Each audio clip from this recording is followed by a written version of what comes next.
चलिए प्रारंभ करते हैं। मंगलाचरण करेंगे। सभी लोग हाथ जोड़ लीजिए पंच परमेष्टि के स्मरण पूर्वक। नमो अरिहंताणं नमो सिद्धाणं नमो आयर्याणं नमो उवध्यायाणं नमो लोये सव्यसागुणम्। मंगलम भगवान वीरो मंगलम गौतमो गणी मंगलम कुंद कुंदाद्यो जैन धर्मोस्तु मंगलम। आत्मा ज्ञानम स्वयं ज्ञानम ज्ञानादन्यत् करोति किम परभावस्य कर्तात्मा मोहोऽयं व्यवहारिणाम् अज्ञानतिमिरान्धानां ज्ञानाजन्यशलाकया चक्षुरुन्मीलितं येन तस्मै श्रीगुरुवे नमः। तस्मै श्रीगुरुवे नमः। लघु जैन सिद्धांत प्रवेशिका, जिसके आधार से हम जैन सिद्धांतों को, जैन फंडामेंटल्स को, जैन तत्वों को समझने का प्रयास कर रहे हैं, जो हमारे शास्त्रों को पढ़ने में, जो हमारे हित में अवश्य कार्यकारी होंगे ही होंगे। इसी लक्ष्य को लेके हम क्रम से हमने पहले प्रश्न से प्रारंभ किया था और आज हम 128वें नंबर प्रश्न की चर्चा करने जा रहे हैं। इसमें हमने ढेर सारे तत्वों की चर्चा की, बहुत सारे तत्व देखे कि हमने प्रारंभ में विश्व देखा, 6 द्रव्य देखे, 7 तत्व देखा, उनका विस्तार देखा। बाद में जो पुद्गल द्रव्य आया था उसके बीच में पुद्गल द्रव्य का भी बहुत ढेर सारा विस्तार देखा। फिर 7 तत्व और 7 तत्व संबंधी भूल भी समझी, ज्ञानोपयोग दर्शनोपयोग के बारे में भी समझा। और आज हम पढ़ने वाले हैं धर्म की परिभाषा। आज का हमारा विषय होगा धर्म। ये एक ऐसा शब्द है, आप लोगों ने धर्म इतनी बार सुन रखा होगा। हम कह रहे हैं कि आज हम धर्म के बारे में समझने वाले हैं। ऐसा लग रहा होगा धर्म तो हम जिंदगी भर से करते आ रहे हैं, बचपन से करते आ रहे हैं, और इसके बारे में क्या नया पता लगेगा, क्योंकि धर्म तो हम शुरू से कर रहे हैं। हम अभी भी, हमें लग रहा है कि हम अभी धर्म ही कर रहे हैं। आप सुबह मंदिर जाते हैं, मतलब जितनी भी शुभोपयोग की क्रियाएं होती हैं हम उसको ही धर्म मानते हैं कि हम बहुत धर्म करते हैं। बचपन से हमने यही माना है। हमने धर्म की अनेक अनेक परिभाषाएं सुन रखी होंगी। धर्म किसे कहते हैं कि अहिंसा परमो धर्म, कि अहिंसा ही परम धर्म है, ऐसे भी एक परिभाषा है। वस्तु स्वभावो धम्मो, की वस्तु का स्वभाव ही धर्म है, ऐसी भी परिभाषा है। और अनेक अनेक प्रकार की परिभाषा हम धर्म की देख सकते हैं। मतलब एक ऐसी परिभाषा जिसका आश्रय लेकर जीव सुखी हो जाता है, उसे भी धर्म कहा जाता है। लेकिन यहाँ पे जो हम परिभाषा पढ़ने वाले हैं वो परिभाषा सबसे अलग है, सबसे जुदी है। हो सकता है आज तक हमने सुनी भी ना हो और उसका कभी अनुभव भी नहीं किया हो। ये एक ऐसी परिभाषा है, मतलब कि अभी तक पूर्व के प्रश्नों में, अभी कल के चर्चा देखी तो कल के चर्चा में हमने आचार्य उपाध्याय साधु का स्वरूप देखा था, सामान्य स्वरूप, जिसमें वे सब धर्मात्मा जीव हैं। और धर्मात्मा जीव कौन होते हैं? जो धर्म करते हैं, जिनके जीवन में धर्म होता है। मतलब एक धर्म नाम की एक ऐसी वस्तु होती है, धर्म एक ऐसी चीज होती है जो हमें पहुंचाना चाहे तो बहुत ऊपर पहुंचा सकती है, और अगर हम धर्म का आश्रय ना लें तो अगर हमारा पतन होना होगा तो हमारा पतन नीचे तक हो सकता है। मतलब एक का आश्रय करने से हमारा जीवन सुधर सकता है, अगर उसका आश्रय नहीं किया तो हमारा जीवन विफल हो सकता है, उसका कोई प्रयोजन नहीं निकलेगा। जैसे कि एक बेल होती है, बेल को अगर किसी का आश्रय मिल जाए तो वो ऊंची से ऊंचे आसमान छू ले, और अगर बेल को किसी का आश्रय नहीं मिलेगा तो वो मिट्टी में मिलके खराब हो जाएगी, सड़ जाएगी, गल जाएगी। ऐसे ही एक धर्म है, अगर हम धर्म का आश्रय कर लेंगे तो हमारा जीवन सफल हो जाएगा, और धर्म का आश्रय नहीं किया तो हमारा पतन निश्चित ही है। हमें ऐसा समझना चाहिए। तो क्या है ये धर्म, कैसे होता है धर्म? आइए 128 नंबर के प्रश्न के माध्यम से समझते हैं। कोई बहुत बड़ी परिभाषा नहीं है, लंबी चौड़ी व्याख्या नहीं है, एक पंक्ति में धर्म की परिभाषा को समझाती है कि धर्म क्या है।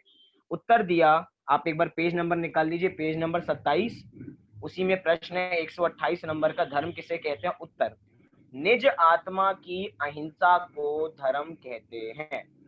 क्या? निज आत्मा की अहिंसा को धर्म कहते हैं। इतनी सी परिभाषा यहाँ पे बताई गई है, किसको फिर से याद हो जानी चाहिए, निज आत्मा की अहिंसा को धर्म कहते हैं।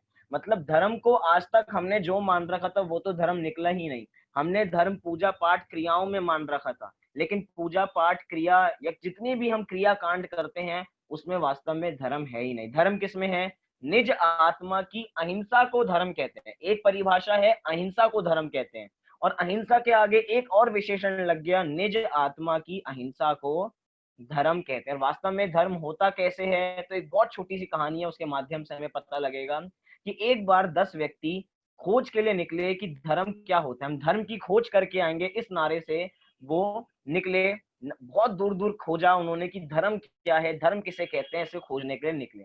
एक बार बीच में नदी आई, उन 10 लोगों ने नदी पार की, और नदी पार करके ही सबको गिनना प्रारंभ किया, क्योंकि 10 लोग आए थे धर्म की खोज करने के लिए, कि 10 है या नहीं है। उन्होंने गिनती प्रारंभ की, 1 2 3 4 5 6 7 8 9, और 9 की गिनती पर उनकी गिनती रुक गई। उनको लगा हम आए तो 10 थे धर्म की खोज करने के लिए, लेकिन हमारा 10वां व्यक्ति कहाँ चला गया? जो 10वां व्यक्ति था वो अपने को गिन ही नहीं रहा था, वो बस दूसरों को गिन रहा था। ये 1 2 3 4 अपने को गिनना भूल जाता था। तो सारे जो 9 के 9 लोग थे वो सारे रोने लग गए, पीटने लग गए कि हम आए तो 10 लोग थे धर्म की खोज के लिए और बचे बस 9 हैं।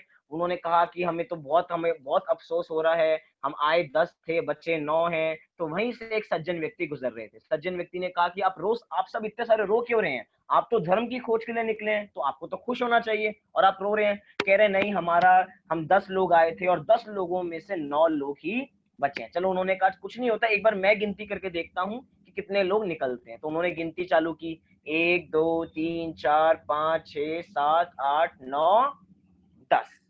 जैसे ही 10 की गिनती उनको पता लगी कि हम 10 लोग आए थे और हम 10 ही हैं, तो उन सब व्यक्ति को इतनी खुशी हुई कि उनको उनके ठिकाना नहीं था उनकी खुशी का। इतनी सी कहानी से क्या बताना चाह रहे हैं कि जो व्यक्ति अपने को खोजना भूल जाता है और अन्य में अपने को खोजता है, वो कभी भी धर्म की प्राप्ति नहीं कर सकता। आज तक हमने धर्म की प्राप्ति कहाँ करने की कोशिश की है? आज तक हमने धर्म की प्राप्ति की है कि मंदिर में धर्म होता होगा, किसी पूजन की पुस्तक में धर्म होता होगा, या पूजन पढ़ने में धर्म होता होगा, या कुछ काम करने में, धार्मिक क्रियाओं को करने में, दान देने में धर्म होता होगा। मतलब कि धर्म की खोज तो की हमने, लेकिन धर्म की खोज हमेशा बाहर में की, कभी अपने में धर्म की खोज की ही नहीं। इसीलिए आज तक हमें धर्म प्राप्त हुआ ही नहीं। सच्चा धर्म क्या है? जिसने अपनी खोज कर ली है, उसने धर्म की खोज कर ली है। तो मतलब हमारा धर्म की शुरुआत कब होगा? धर्म की शुरुआत होगी अपनी आत्मा को जानने से। तभी हम कह सकते हैं कि हम धर्मात्मा जीव हैं, क्योंकि हम आपको पुरानी परिभाषा याद होनी चाहिए। हम आगे तो बढ़ते जा रहे हैं, लेकिन पीछे का पाठ सपाट नहीं होना चाहिए, आगे पाठ पीछे सपाट। आपने जैन की परिभाषा पढ़ी थी। जैन की परिभाषा में बताया था कि धर्मात्मा कौन है? धर्मात्मा वो है जो अपनी आत्मा को जानता हो, अर्थात चौथे गुणस्थान से धर्म का प्रारंभ होता है। जैनत्व का प्रारंभ चौथे गुणस्थान से होता है, क्योंकि वहीं से आत्मा की अनुभूति होती है। मतलब कि कुछ काम करने से, रोज मंदिर जाने से, रात्रि भोजन नहीं करने से, छना हुआ पानी पीने से कोई धर्म नहीं होता। क्या इनसे धर्म नहीं होता? नहीं नहीं। अभी जिस एंगल से हम बात कर रहे हैं वो एंगल दूसरा है। अभी हम यहाँ पे जिसको धर्म कहा जाता है हम उसकी बात ही नहीं कर रहे हैं। ये धर्म का बिल्कुल दूसरा पक्ष है, दूसरे एंगल से देखने का प्रयास कर रहे हैं। हमारे आगम में, जिनागम में, ग्रंथों में लिखा है कि पूजा पाठ आदि करने का नाम भी धर्म है, लेकिन हम इधर सच्चे धर्म की परिभाषा ढूंढना चाहते हैं कि धर्म क्या है। जो जीव पूजा नहीं करते हैं, जो जीव छना हुआ पानी नहीं पीते हैं, जो जीव रात्रि भोजन नहीं करते हैं, उनको धर्म मार्ग में लगाने के लिए कहा जाता है, या कहा जाता है, प्रलोभन दिया जाता है कि आप रात्रि भोजन छोड़ दीजिए तो आपका धर्म हो जाएगा। जो लोग मंदिर नहीं जाते हैं, हमेशा पाप कार्यों में लीन रहते हैं, उनको कहा जाता है कि तुम मंदिर जाओगे तो तुम्हारा धर्म हो जाएगा, लेकिन वास्तव में वो धर्म है नहीं। उनको धर्म कार्यों में लगाने के लिए उनको ऐसा कहा गया था, लेकिन वास्तविक वो धर्म है नहीं। वास्तविक धर्म क्या है? निज आत्मा की अहिंसा को धर्म कहते हैं। हमने सुन रखा है कि अहिंसा को धर्म कहते हैं। अहिंसा कौन सी? किसी जीव को बचाना, किसी जीव को बचाने का भाव करना, क्योंकि कोई भी जीव किसी को बचा नहीं सकता, किसी को मार नहीं सकता। क्या कोई जीव किसी को मार नहीं सकता? नहीं, हमें तो बहुत मार पड़ी है अपने मम्मी पापा से, हमने बहुत बच्चों को पीटा है अपने स्कूल में, हम तो मार देते थे, हम तो किसी से बच जाते थे। नहीं, यहाँ पे कह रहे हैं हम किसी को मार बचा नहीं सकते, हम दूसरे को बस मारने और बचाने का विकल्प कर सकते हैं। क्या कहा? हम दूसरे को मार नहीं सकते। मैं तो बहुत बार सोचता हूँ कि दूसरे को मार दूं, लेकिन मार ही नहीं पाता, वो विकल्प ही मन में रह जाता है। विकल्प तरंगे उठती हैं और विकल्प विकल्प में ही रह जाता है, वो क्रियाओं में आ ही नहीं पाता है। मतलब कि बहुत चीजें ऐसी होती हैं जो विकल्प में आती हैं और वो हम सारे कार्य नहीं करते हैं, और जो कार्य होते भी हैं वो कार्य होने थे इसीलिए हो गए। आप तो मात्र विकल्प के ही करता, उससे ज्यादा नहीं हो। क्योंकि कुंद कुंद आचार्य की वो गाथाएं हमें याद आनी चाहिए कि निज आयु शय से मरण हो, निज आयु शय से, मतलब निज आयु शय से ही मरण होता है, और जब निज आयु होती है तो उसी से जीवन होता है। मतलब कि निज आयु होगी तो जीवन होगा, कोई किसी को मार दे, कोई किसी को काट दे, ऐसा संभव नहीं है। तो हमने अभी तक अहिंसा की परिभाषा समझ रखी है कि दूसरे जीव को नहीं मारना या दूसरे जीव को नहीं सताना, इसी का नाम अहिंसा है। लेकिन यहाँ पे अहिंसा किसे कहा जा रहा है? अहिंसा का एक विशेषण लगा दिया, निज आत्मा की अहिंसा को। मतलब अब जिस अहिंसा को हम धर्म समझ रहे थे, वो अहिंसा का स्वरूप बदल गया। अभी तक जो अहिंसा थी वो अहिंसा हमारे राग रूप थी। क्या कहा? जिस अहिंसा को हम धर्म कहते थे उसमें हमारा राग था दूसरे जीव को बचाने का।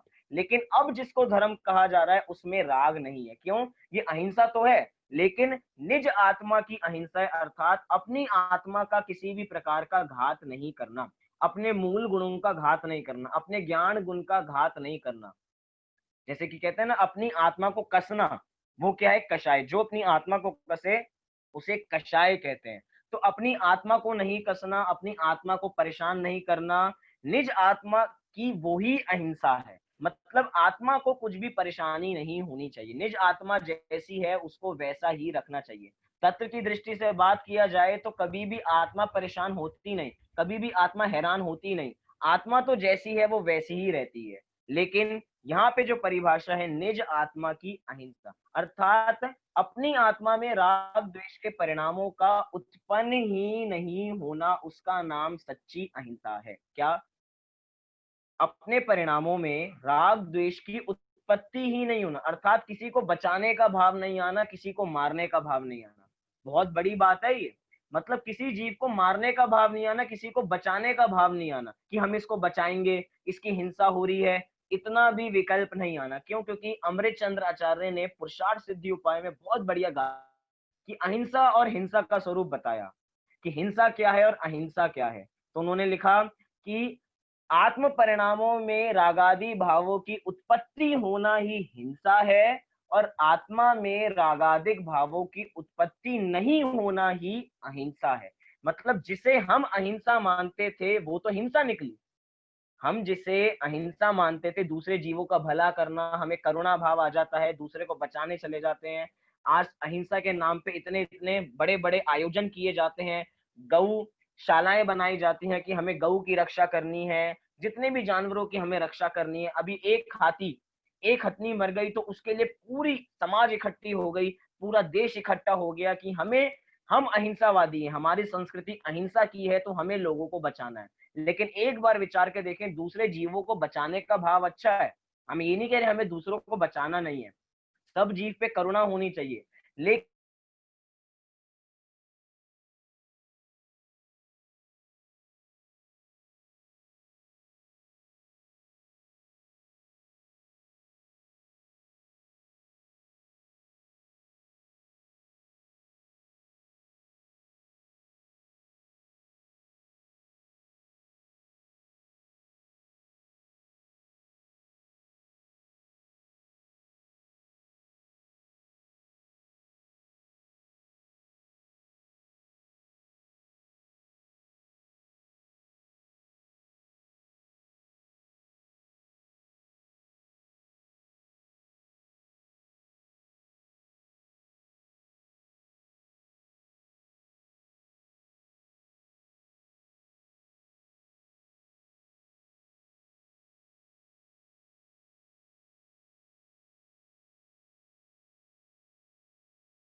सभी को जय जिनेंद्र। भैया जब तक आते हैं तब तक मैं सबको भजन सुनाता हूँ। ये धर्म है आत्मज्ञानी का, सिमंदर महावीर स्वामी का। इस धर्म का भैया इस धर्म का भैया क्या कहना, ये धर्म है वीरों का गहना। जय हो जय हो जय हो जय हो जय हो जय हो जय हो। यहाँ समय सार का चिंतन है, यहाँ नियम सार का मंथन है। यहाँ रहते हैं ज्ञानी मस्ती में, मस्ती है स्वयं की अस्थि में, अस्थि में मस्ती ज्ञानी की। यह बात है भेद विज्ञानी की। यहाँ झरते हैं झरने आनंद के, आनंद ही आनंद आत्मा में। जय हो जय हो जय हो जय हो जय हो जय हो। यहाँ बाहुबली से ज्ञानी हुए, यहाँ कुंद कुंद से ज्ञानी हुए। यहाँ सतगुरु ने यह बोला, यहाँ ये धर्म है कितना अनमोला। जय हो जय हो जय हो जय हो जय हो जय हो जय हो। धन्यवाद।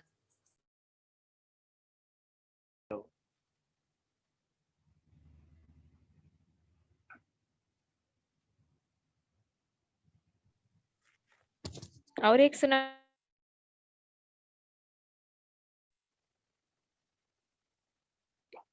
हेलो। अगला भजन जिनेंद्र मूरत में हमने देखा। जिनेंद्र मूरत में हमने देखा, स्वयं की सूरत झलक रही है। जिनेंद्र मूरत में हमने देखा, स्वयं की सूरत झलक रही है।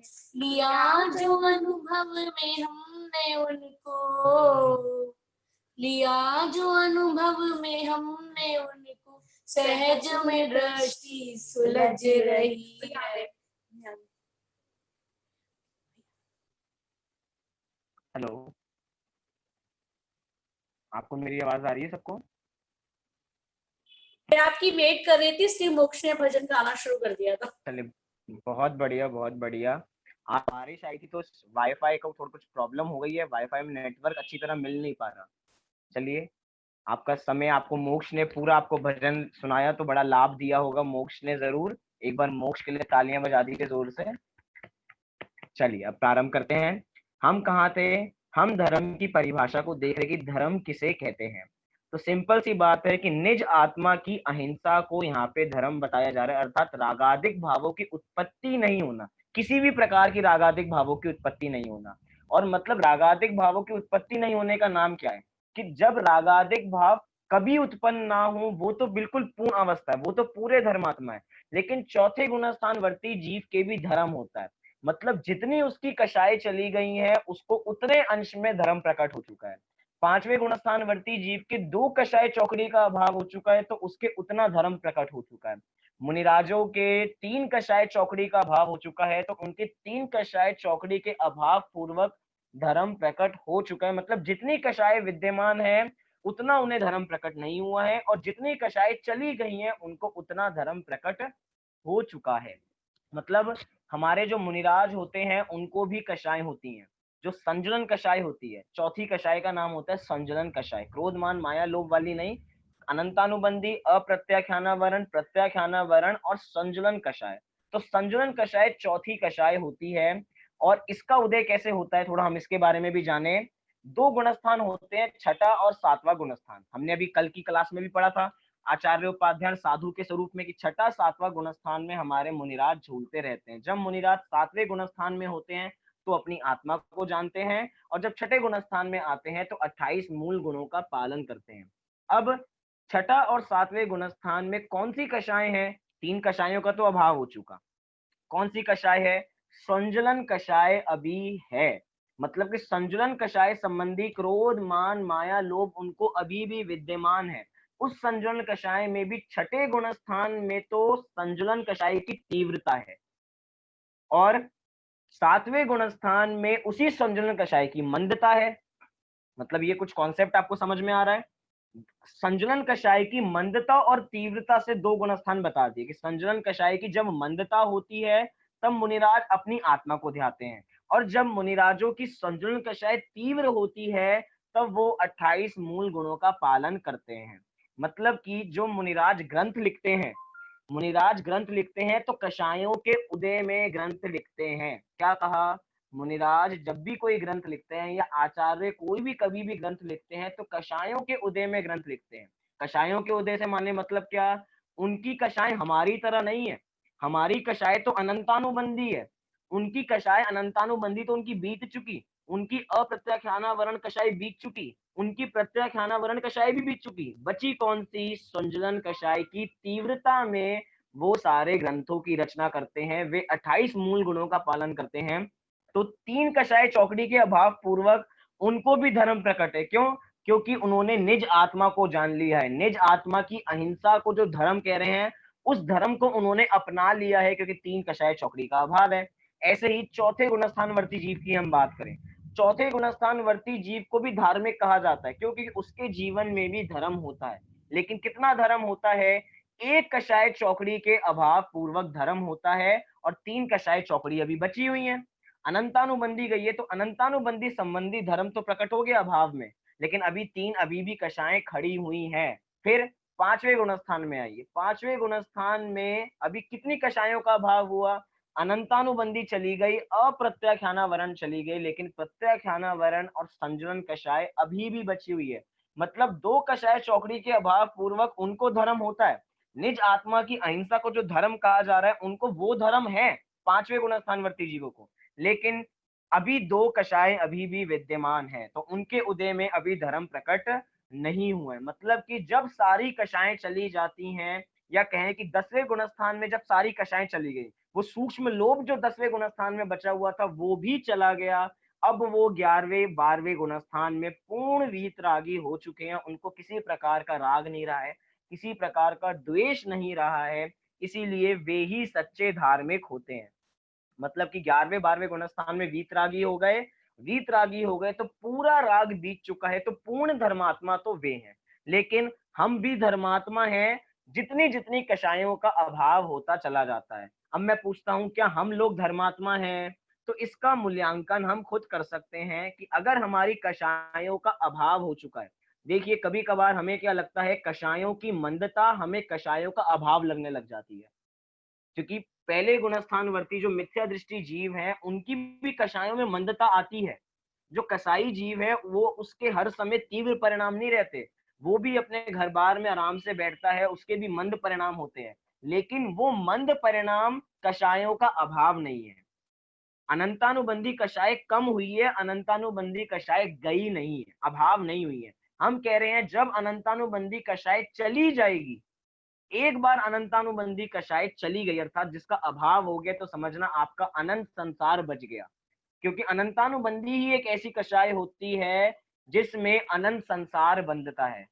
मतलब एक बार आपने अनंतानुबंधी कषाय को जीत लिया तो समझना आपका मोक्ष नक्की ही है, आप गारंटीड मोक्ष जाने वाले हो अगर आपने अनंतानुबंधी कषाय को हरा दिया तो। और अनंतानुबंधी कषाय जाती कैसे है? अनंतानुबंधी कषाय मिथ्यात्व के साथ जाती है, क्योंकि ये जो अनंतानुबंधी है ये द्विघाती स्वभावी होती है कि अनंतानुबंधी दर्शन गुण का भी घात करती है और चारित्र गुण का भी घात करती है। तो जैसे ही अनंतानुबंधी कषाय जाएगी तो उसी के साथ साथ मिथ्यात्व भी चला जाएगा, अर्थात हमारी जो उल्टी मान्यता थी तत्वों के संबंध में वो भी सब चली जाएगी। इस धर्म की चर्चा यहाँ पे हमने इसीलिए की क्योंकि प्रश्न पहले वाला प्रश्न देखें तो देव और गुरु का स्वरूप समझा चुके हैं।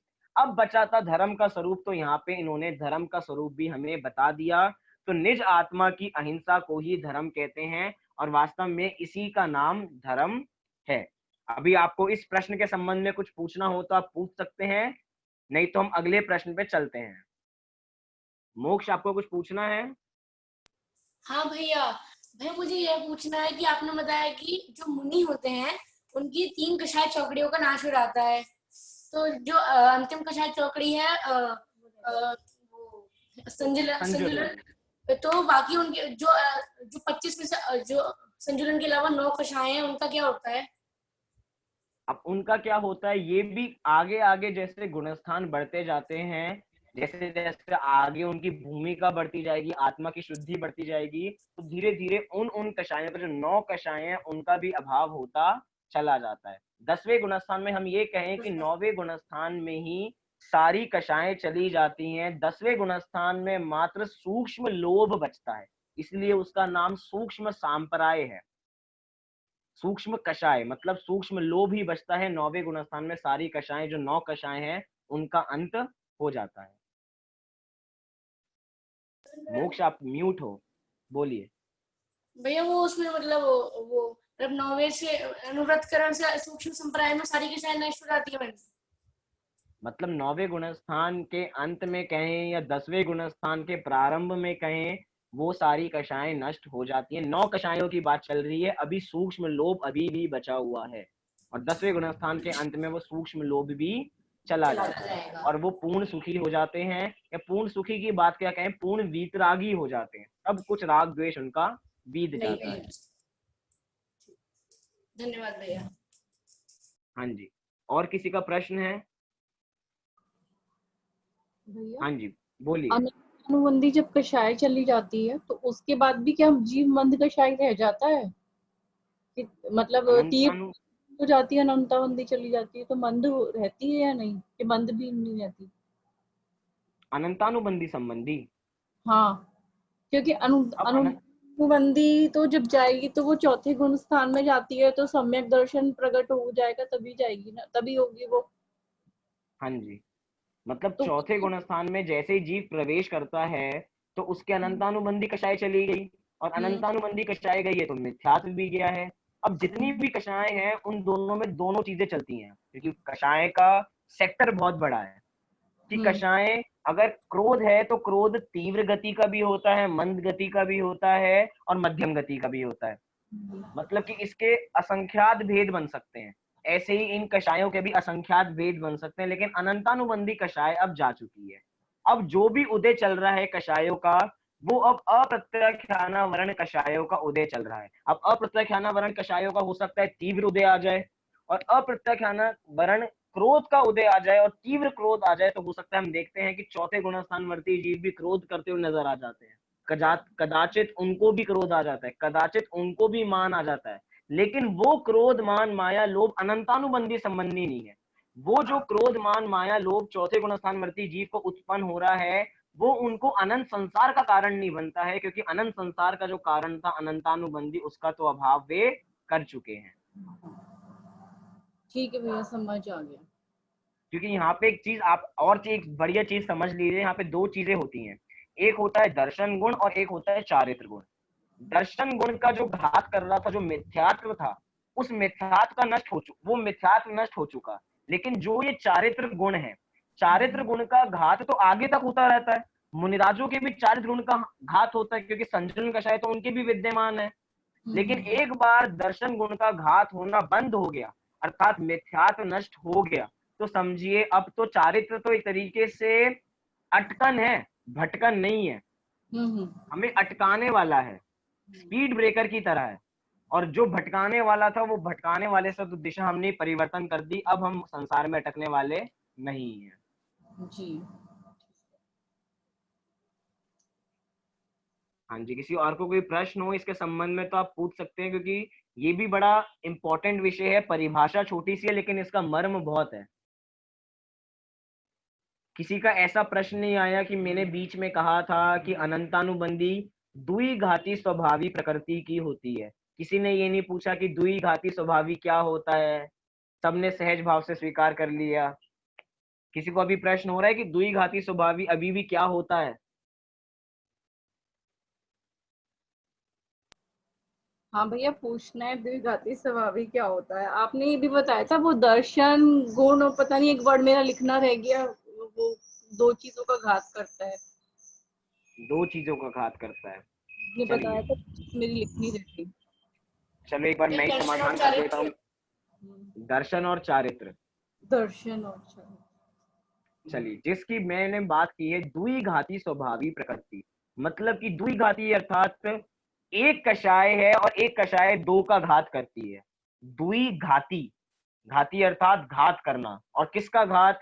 द्वि, दो का घात। मतलब अनंतानुबंधी कषाय ही एक तो अपनी आत्मा का घात कर रही है, मतलब चारित्र गुण का घात हो रहा है, और चारित्र गुण के साथ ही साथ दर्शन गुण का भी घात हो रहा है। मतलब अनंतानुबंधी कषाय से चारित्र गुण का घात और उसी से दर्शन गुण का घात, इसलिए दो का एक साथ घात हो रहा है। तो इसीलिए अनंतानुबंधी जो कषाय है वो द्विघाती स्वभावी प्रकृति की हैं।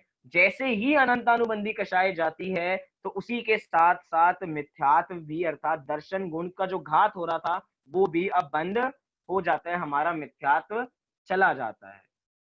मतलब जिस समय मिथ्यात्व गया उस समय अनंतानुबंधी गई, जिस समय अनंतानुबंधी गई उस समय मिथ्यात्व भी चला जाता है। यहाँ पे बस इतना सा अर्थ था। आइए आगे बढ़ते हैं। अब हमारा बहुत इंटरेस्टिंग विषय आ रहा है, क्योंकि हम सबको ऑफर्स तो बड़ी अच्छी लगती होंगी। किस किस को ऑफर्स अच्छी लगती हैं? हमने मार्केट में देखा होगा by one get one free. किसको ये वाली ऑफर बहुत अच्छी लगती है, by one get one free वाली? वो एक बार हाथ उठाए। सबको अच्छी लगती है कि एक चीज खरीदो और दूसरी चीज आपको मुफ्त मिलेगी। चलिए, हम यहाँ पे आपको by one get one free वाली ऑफर नहीं दे रहे हैं। हम यहाँ पे आपको बाय वन गेट टू वाली ऑफर भी नहीं दे रहे हैं। हम यहाँ पे आपको बाय वन गेट थ्री वाली ऑफर भी नहीं दे रहे हैं। कौन सी ऑफर दे रहे हैं? By one get four. मतलब कि आप एक चीज करो और आपको चार चीजें मिलेंगी। क्या क्या चार चीजें मिलेंगी? आइए 129 नंबर के प्रश्न से इसको हम समझते हैं। सब लोग एक बार 28 नंबर का पेज निकाल लीजिए। मैं प्रश्न पढ़ता हूं और उसके बाद हम इसका समाधान देखेंगे, और आपको ऑफर में भी बहुत मजा आने वाला है, क्योंकि हम तो हैं ही ऐसे कि कम पैसा देना चाहें और ज्यादा से ज्यादा सामान चाहते हैं। लोभी प्रकृति के तो हम हैं ही, कम में ज्यादा चाहते हैं। तो आप एक का श्रद्धान कीजिए, आपको उसके साथ साथ चार का श्रद्धान अर्थात उसके साथ तीन का श्रद्धान आपको मुफ्त मिलेगा। कैसे? कि अगर आपको प्रश्न है कि सात तत्वों का यथार्थ श्रद्धा में देव शास्त्र देव गुरु धर्म की श्रद्धा कैसे आ जाती है। मतलब कि अगर आपको सात तत्वों का श्रद्धान है तो आपको उसी के साथ साथ देव शास्त्र गुरु का श्रद्धान भी मिलेगा। और क्या मिलेगा? अगर आप सात तत्वों का सच्चा श्रद्धान करते हो तो आपको आपा पर का सच्चा श्रद्धान मिलेगा। और क्या मिलेगा? अगर आप सात तत्वों का सच्चा श्रद्धान करते हो तो आपको आत्मा का श्रद्धान मिलेगा। मतलब ये सारी सम्यक दर्शन की अलग अलग परिभाषाएं हैं। आप एक का श्रद्धान पक्का कर लीजिए, आपको तीन मुफ्त मिलने वाले हैं। आपको देव शास्त्र गुरु का श्रद्धान भी हो जाएगा, आपको स्वपरकक भेद विज्ञान स्वपरकक श्रद्धान भी हो जाएगा, और आपको आत्म श्रद्धानम अर्थात आपको अपनी आत्मा का भी श्रद्धान हो जाएगा। इस प्रश्न के माध्यम से तो हम बस यही जानेंगे कि सात तत्वों के श्रद्धान में देव शास्त्र गुरु का श्रद्धान कैसे सम्मिलित है, कि हम सात तत्वों का श्रद्धान करेंगे और उसी में देव शास्त्र गुरु का श्रद्धान भी हो जाएगा, देव गुरु धर्म का श्रद्धान भी उसमें ही हो जाएगा। आइए इसका उत्तर पढ़ते हैं और इसको समझने का थोड़ा प्रयास करते हैं। वैसे बड़ा इजी है, मैं चाहता हूं कि आपसे भी मैं पूछ सकता हूं, लेकिन एक बार हम पढ़ते हैं, उसके बाद थोड़ा अगर आपको कुछ ख्याल आता है तो कोई आप में से बताने का प्रयास कर सकते हैं।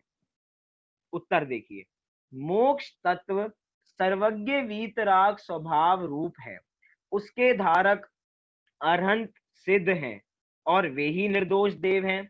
इसीलिए जिसे मोक्ष तत्व की श्रद्धा है उसे सच्चे देव की श्रद्धा है। मतलब कि आप मोक्ष तत्व का श्रद्धान करते हैं तो आपको सच्चे देव का श्रद्धान हो जाता है। और सच्चे देव में कौन कौन आते हैं? अरिहंत और सिद्ध। मतलब मोक्ष तत्व के श्रद्धान करने में ही आपको अरिहंत और सिद्ध की श्रद्धा हो जाती है। कैसे हो जाती है? क्योंकि जो मोक्ष तत्व है वो मोक्ष किसने पा रखा है? वो मोक्ष तत्व अरहंत और सिद्ध ने पा रखा है, क्योंकि वे मोक्ष में है। अरहंत और सिद्ध पूर्ण निर्दोष है और मोक्ष अवस्था भी पूर्ण निर्दोष होती है। इसीलिए यहाँ पे लिखा मोक्ष तत्व सर्वज्ञ वीतराग स्वभाव रूप है।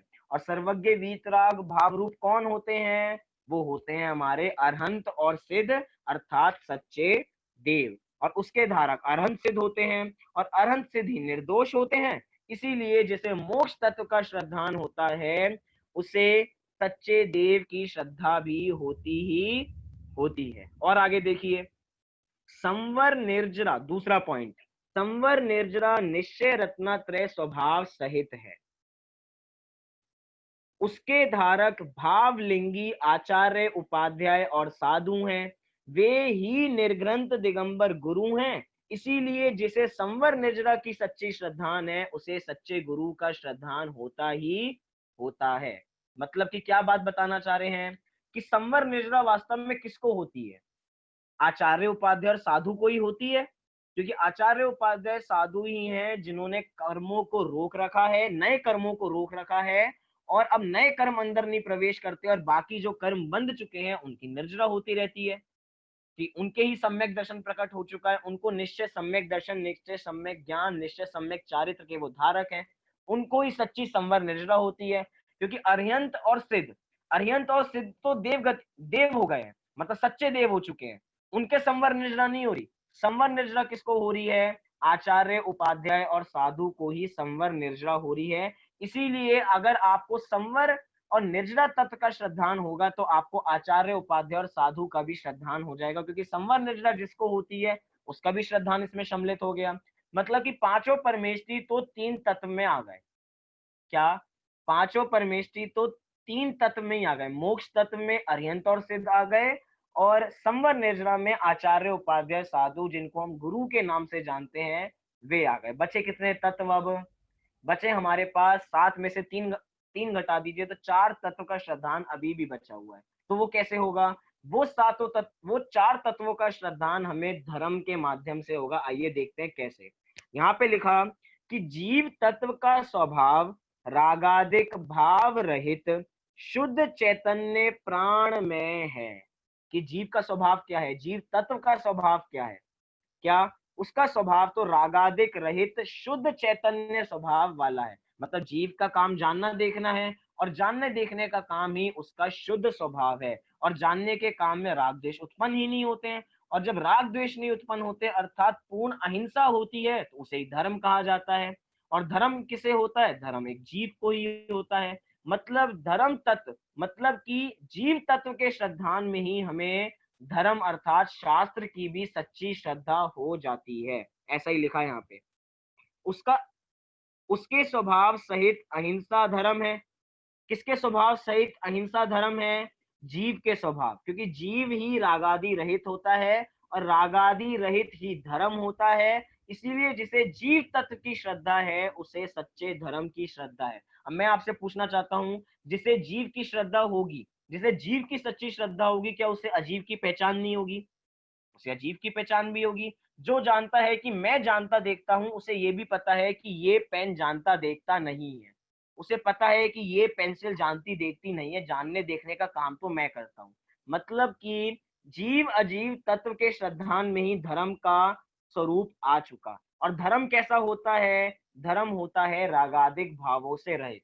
और रागादिक भावों से रहित अर्थात रागादिक भाव कहाँ होते हैं? रागादिक भाव आश्रव और बंध में होते हैं। रागादिक भाव आश्रव और बंध में होते हैं। इसीलिए एक आपका चार का श्रद्धान में ही समझिए आपको धर्म का श्रद्धान हो जाता है। ये धर्म के श्रद्धान में ही आपको जीव, अजीव, आश्रव और बंध का श्रद्धान हो जाता है। मतलब कि आप सात तत्वों का श्रद्धान कीजिए, आपको देव शास्त्र गुरु। और यह उल्टा कहें कि अगर आपको देव शास्त्र गुरु का सच्चा श्रद्धान है, तो आपको सात तत्वों का यथार्थ श्रद्धान हो जाता है। मतलब जिसको एक का श्रद्धान है उसको बाकी तीनों का श्रद्धान है, और जिसको एक का श्रद्धान भी नहीं है उसको बाकी तीनों का भी श्रद्धान नहीं है। बहुत लोग कहेंगे कि हम तो सच्चे देवशास्त्र गुरु को मानते हैं। हम सच्ची में, आप सच्चे देवशास्त्र गुरु को मानते तो हो, लेकिन ज्ञान के लेवल पे मानते हो, श्रद्धा के लेवल पे नहीं मानते हैं। एक दिन, जिस दिन हम श्रद्धा के लेवल पे देवशास्त्र गुरु को ही सच्चे देवशास्त्र गुरु समझने लग जाएंगे, तो उस दिन समझना आपको सातों तत्वों का सच्चा श्रद्धान हो चुका है। और इधर तो क्या कह रहे हैं, यहाँ पे हमें मात्र सात तत्वों के श्रद्धान में देव गुरु धर्म की श्रद्धा नहीं हो रही, सात तत्वों के श्रद्धान में स्व पर का श्रद्धान भी होता है। क्योंकि सात तत्वों में स्व कौन है? स्व तो मात्र मैं ही हूं। स्व में क्या मोक्ष नहीं आता? मोक्ष तत्व नहीं आता?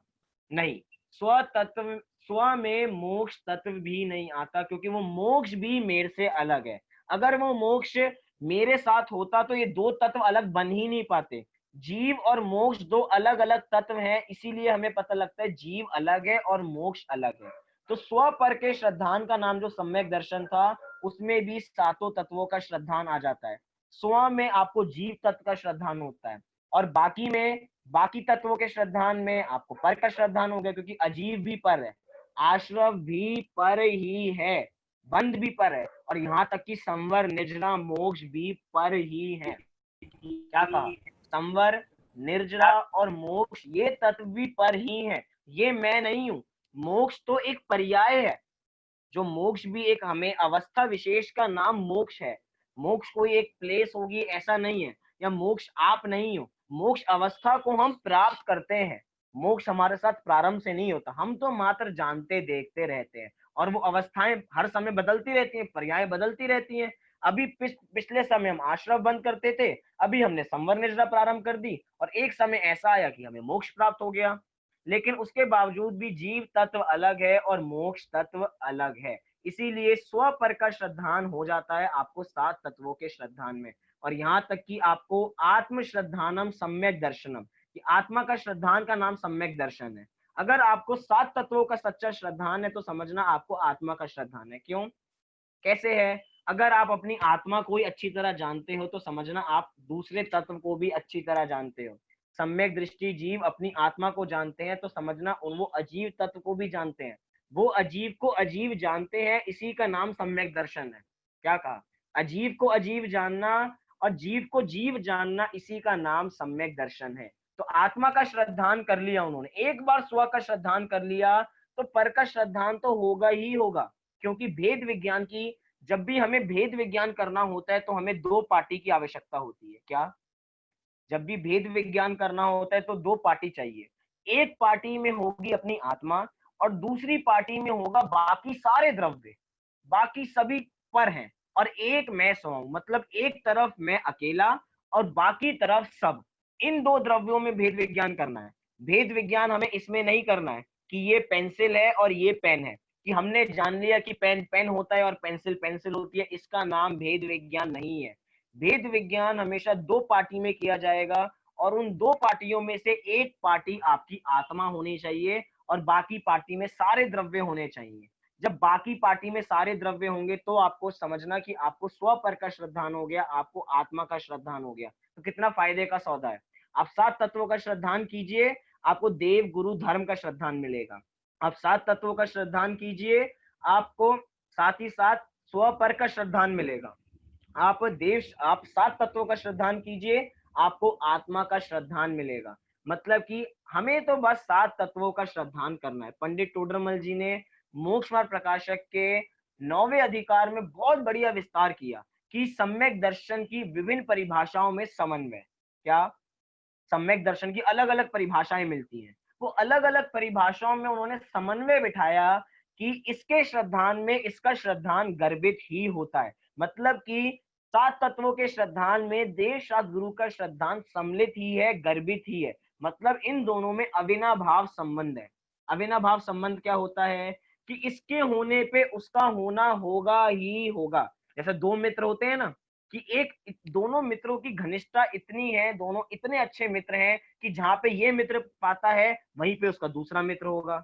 मतलब कि जहां जहां जाएगा वहां पे उसका दूसरा दूसरा मित्र भी उसके साथ जाता जाएगा। वो खेल खेलने जाएगा तो वो भी खेलने जाएगा। मतलब कि अगर हमें एक मित्र की खोज करनी है तो साथ ही साथ हमें दूसरे की भी खोज हो ही जाती है, क्योंकि दोनों एक साथ रहते हैं। ऐसे ही सात तत्वों का श्रद्धान में आपको देव शास्त्र गुरु का श्रद्धान, देव गुरु धर्म का श्रद्धान भी मिलता ही है। क्यों? क्योंकि ये दोनों अविनाभाव हैं, एक के होने पे दूसरा होगा ही होगा, और अगर एक नहीं होगा तो दूसरा भी नहीं होगा। अगर आपको सात तत्वों का श्रद्धान नहीं है तो इस भूल में मत रहना कि हमें देव गुरु धर्म का श्रद्धान है। अगर हमें देव गुरु धर्म का श्रद्धान है तो समझना आपको सात तत्वों का श्रद्धान है, मतलब दोनों अविनाभाव संबंध है। इतनी बातों से हमें यह समझना चाहिए कि हमें शीर्घ अतिशीर्घ सातों तत्वों का श्रद्धान करना है। सातों तत्वों के श्रद्धान में ही हम सुखी हो सकते हैं, अन्यथा हम सुखी नहीं हो सकते, क्योंकि सुख किसी वस्तु में नहीं है। सुख कहाँ पे है? वस्तु स्थिति को स्वीकार करने में ही सुख है। सात तत्व वस्तु स्थिति है, अगर हम उस वस्तु स्थिति को एज इट इज स्वीकार कर लेते हैं तो ही हम सुखी हो सकते हैं, अन्यथा हम सुखी नहीं हो सकते। तो हम तो यही चाहेंगे कि जल्दी से जल्दी हमें सातों तत्वों का श्रद्धान हो, उसी में हमें देव शास्त्र गुरु का भी श्रद्धान हो जाए, आत्मा स्व और पर का श्रद्धान हो जाए और आत्मा का श्रद्धान हो जाए, और जल्दी से जल्दी हम मोक्ष पहुंचे। इसी मंगल भावना से मैं अपनी बात पूरी करता हूँ। अभी आपको कुछ पूछना हो तो इस प्रश्न के माध्यम से आप वो पूछ सकते हैं।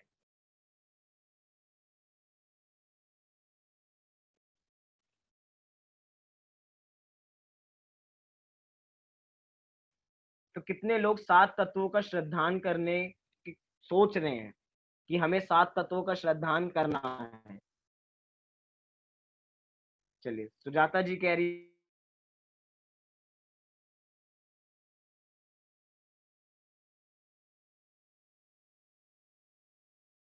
हैं कि वो सोच रही हैं कि हाँ उन्हें सातों तत्वों का श्रद्धान करना है। तो सातों तत्व से होगा, उनकी यथार्थ मान्यता मानना पड़ेगा,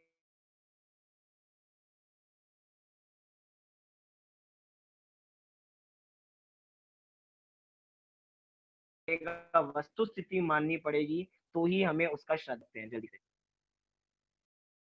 चलिए, किसी को जिनको भी प्रश्न है वो अपना माइक खोल सकते हैं। भैया मुझे एक प्रश्न है कि भैया ये जो जीव है ये शुरुआत में निगोद में था, फिर निगोद से निकल के संसार में घूमना शुरू हो गया, तो ये निगोद में कहाँ से पहुंचा और ये निगोद से निकलने के बाद सीधा शिला में क्यों नहीं गया, ऐसा पूछना था भैया। निगोद से सीधा सिद्ध शिला में क्यों नहीं गया और ये निगोद में कहां से आया? सीधा सा प्रश्न है। जीव कब से है? जीव कब से है? जीव अनादि काल से है। अनादि से है तो निगोद में कब से होगा? निगोद में भी अनादि से ही होगा। और ये सीधा निगोद से निकल के सर्वार सिद्धि क्यों नहीं जाता, सीधा ऊपर क्यों नहीं जाता? क्योंकि उसके लिए वैसे परिणाम चाहिए होते हैं। क्योंकि निगोद निगोद से कोई भी जीव बाहर निकलते हैं तो बहुत कम जीव निकल पाते हैं। कितनी गिनती है उनकी? 608। बस 6 महीने 8 समय में 608 जीव ही बाहर निकलते हैं।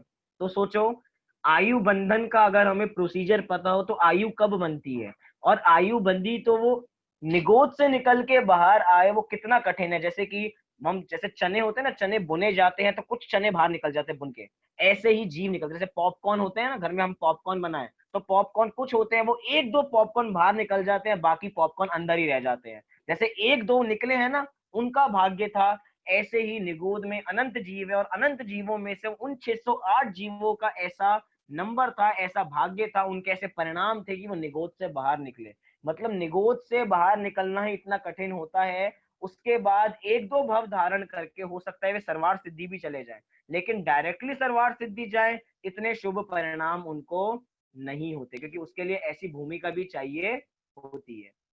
तो भैया ये सीधा मतलब सीधा निगोद में ही से ही क्यों शुरुआत हुई, मतलब कहीं और से नॉर्मल मध्य मनुष्य गति देव गति आदि गतियों से क्यों नहीं, सीधा निगोद से क्यों शुरुआत हुई? क्योंकि निगोद ही हमारा सबसे पहला घर है। क्योंकि कोई भी जीव, क्योंकि निगोद एक ऐसा घर है जिसको कहा जाता है हमारा पहला घर है। मतलब वहीं से सारे जीवों का प्रारंभ हुआ है। सारे जीवों का मतलब क्या कि मतलब धरती पे पहले क्या मनुष्य ही नहीं थे? धरती पे पहले कोई देव नहीं था या नारकी नहीं थे? सभी निगोद में थे क्या? ऐसा नहीं। ये वस्तु व्यवस्था अनादि काल से चलती आ रही है और बार बार ये जीव सादिक 2000 वर्षों के लिए ही निगोद से बाहर निकलता है, और अगर उसमें उसने उसने इतने समय में कल्याण नहीं किया तो वापसी वो निगोद में पहुंच जाता है। और फिर अगर कुछ ऐसा परिणाम होते हैं तो फिर बाहर निकलता है सादिक 2000 वर्षों में। सादिक 2000 वर्ष बहुत बड़ी संख्या है। मतलब कि इसकी हम मन में कल्पना भी नहीं कर सकते। इतने वर्षों के लिए बाहर निकला और उसने तब भी पुरुषार्थ नहीं किया, तो फिर वो वहां पे पहुंच जाता है और फिर वो पुरुषार्थ करता है, फिर निकलता है, फिर आगे पुरुषार्थ करता है। कई जीव तो ऐसे हैं जो आज तक निगोद से बाहर निकले ही नहीं है, अनंत काल से निगोद में ही है और अनंत काल तक निगोद में ही रहने वाले, उनके परिणाम ही नहीं होंगे। उनका तो घर ही निगोद है। हम तो अपने घर बदलते रहते हैं, लेकिन उनका तो घर कभी बदलता ही नहीं है, उनका घर हमेशा निगोद ही रहता है।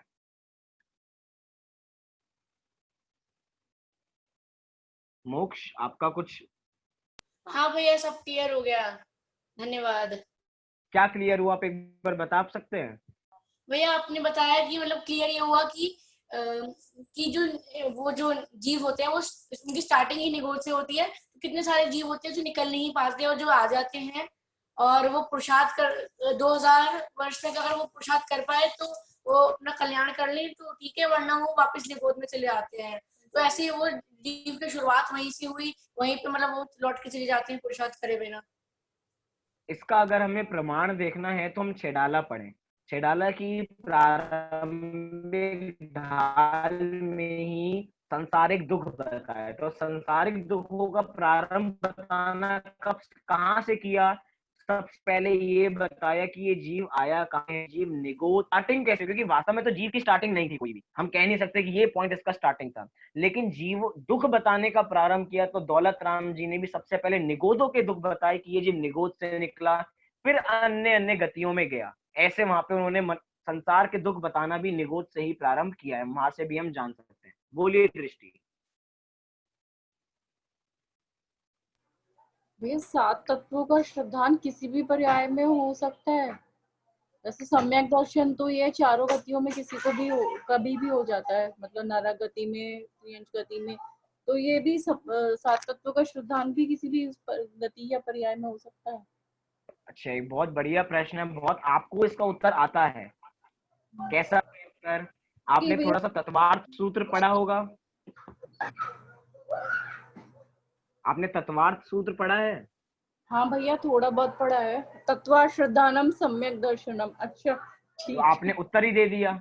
हाँ भैया याद आ तत्वार्थ श्रद्धानम सम्यक दर्शनम, कि तत्वार्थ का श्रद्धान का नाम ही सम्यक दर्शन है। सम्यक दर्शन क्या है? तत्वार्थ का श्रद्धान। तो चारों गतियों में ही सम्यक दर्शन तो ओपन है, हम जहां चाहे हम सम्यक दर्शन कर सकते हैं। बहुत बार तो प्रवचनों में इतनी मोटिवेशन बात कही जाती है कि अगर एक पूंछ वाला सम्यक दर्शन कर सकता है तो एक मूंछ वाला सम्यक दर्शन क्यों नहीं कर सकता?